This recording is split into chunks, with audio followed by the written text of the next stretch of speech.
UNSC ने cease fire पर vote को किया फिर से डीले। अमेरिका और यूएई के बीच नेगोशिएशन पर हुई गहन बातचीत। युद्ध से राहत के लिए गाजा को करना होगा और इंतजार। हमास और इजराइल एक दूसरे की शर्त मानने को तैयार नहीं।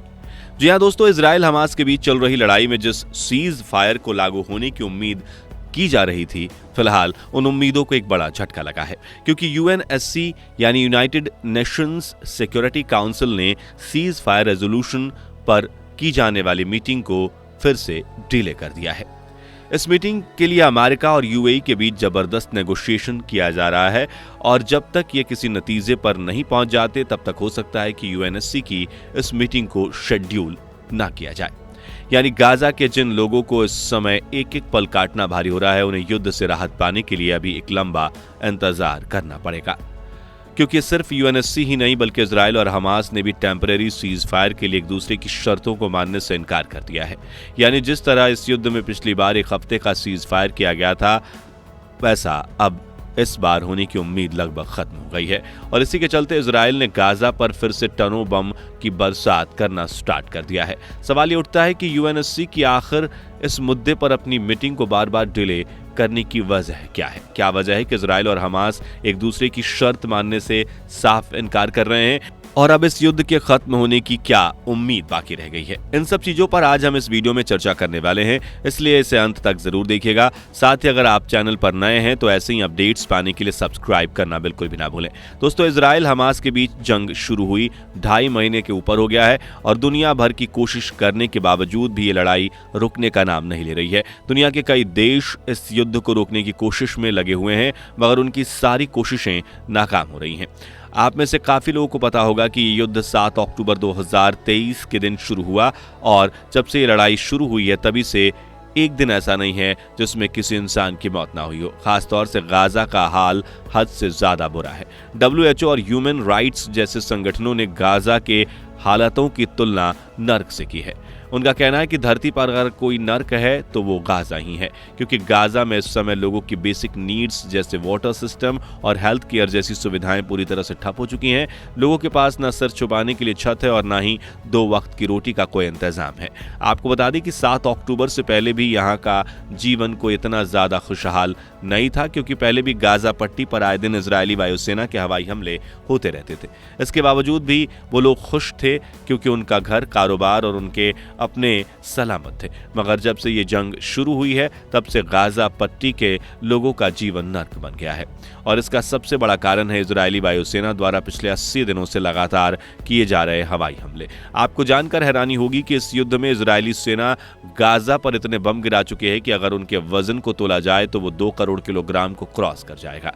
यही वजह है कि इजराइल के इस बमबारी में आधी से ज्यादा गाजा पट्टी मलबे के ढेर में बदल चुकी है।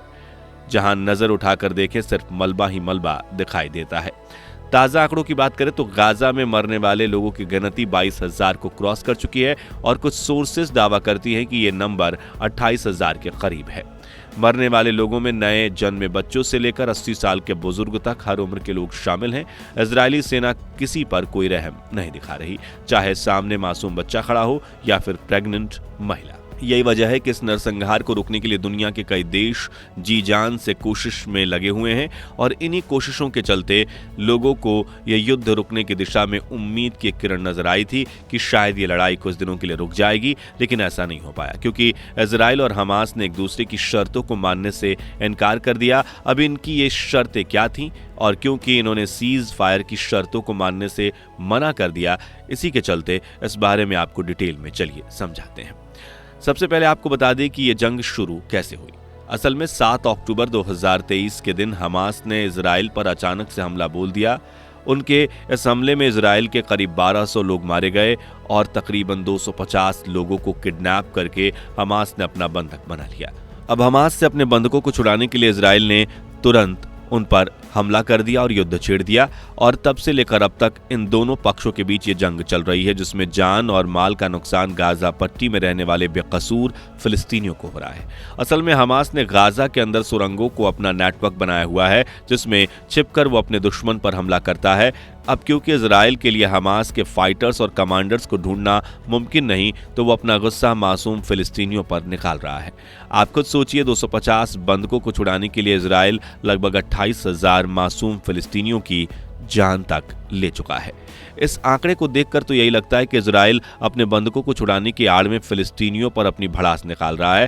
खैर, वजह चाहे जो भी हो, अब सिनेरियो ये है कि इजराइल को अपने बंधक चाहिए और हमास को इजरायली जेलों में कैद फिलिस्तीनियों की रिहाई।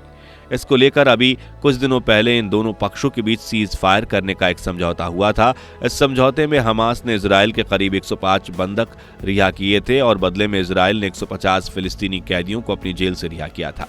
और इस समझौते के बदले में युद्ध 7 दिनों के लिए शांत रहा। मगर जिस समय से यह सीज फायर किया जा रहा था, उसी समय इजरायली पीएम बेंजामिन नेतन्याहू ने यह ऐलान कर दिया था कि कोई भी इस युद्ध का अंत इसे ना समझे। जैसे ही सीज फायर खत्म होगा, ये लड़ाई फिर से शुरू हो जाएगी। और हुआ भी बिल्कुल वैसा ही। जैसे ही 7 दिन का सीज फायर खत्म हुआ, वैसे ही इजराइल ही फिर से गाजा पर बमबारी करना शुरू कर चुका था। लोगों को गिरफ्तार करना और उनके घरों को तोड़ना शुरू हो गया था। यही वजह है कि पिछले काफी दिनों से इस युद्ध में ऐसा ही एक और सीज फायर समझौता कराने की मांग उठ रही थी, ताकि लोगों को एक बार फिर इस युद्ध से कुछ दिनों के लिए राहत मिल जाए।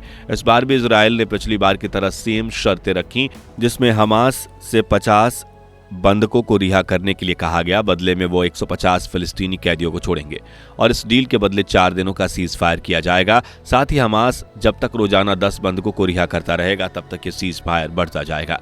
बता दें कि पिछली बार भी हमास ने ऐसा ही किया था, लेकिन इस बार उसने इजराइल की शर्तें मानने से साफ इनकार कर दिया है। उसका कहना है कि अब वो टेम्पररी सीज फायर नहीं, बल्कि सिर्फ परमानेंट सीज फायर की ही डील करेगा। यानी हमास को यह युद्ध 4 दिन या 7 दिन के लिए नहीं रुकवाना, बल्कि उसको ये लड़ाई हमेशा के लिए खत्म करनी है। मगर दूसरी तरफ इजराइल ने भी साफ कह दिया है कि उनके पास टेम्पररी सीज फायर के अलावा दूसरा कोई ऑफर नहीं है। आसान शब्दों में कहें तो इजराइल अभी इस युद्ध को जारी रखना चाहता है और वो कुछ दिनों के सीज फायर के लिए तैयार है। वहीं दूसरी तरफ हमास को इस बार टेम्परेरी सीज फायर नहीं, बल्कि परमानेंट सीज फायर चाहिए, क्योंकि उसके पास अब इजराइल के सिर्फ 100 बंधक ही बाकी रह गए हैं। तो इस टेम्परेरी सीज फायर को लेकर लोग जो उम्मीद लगा रहे थे, वो पूरी तरह से खत्म हो चुकी है और इस लड़ाई में इजराइल हमास के बीच कोई शांति समझौता अब नहीं होने वाला है।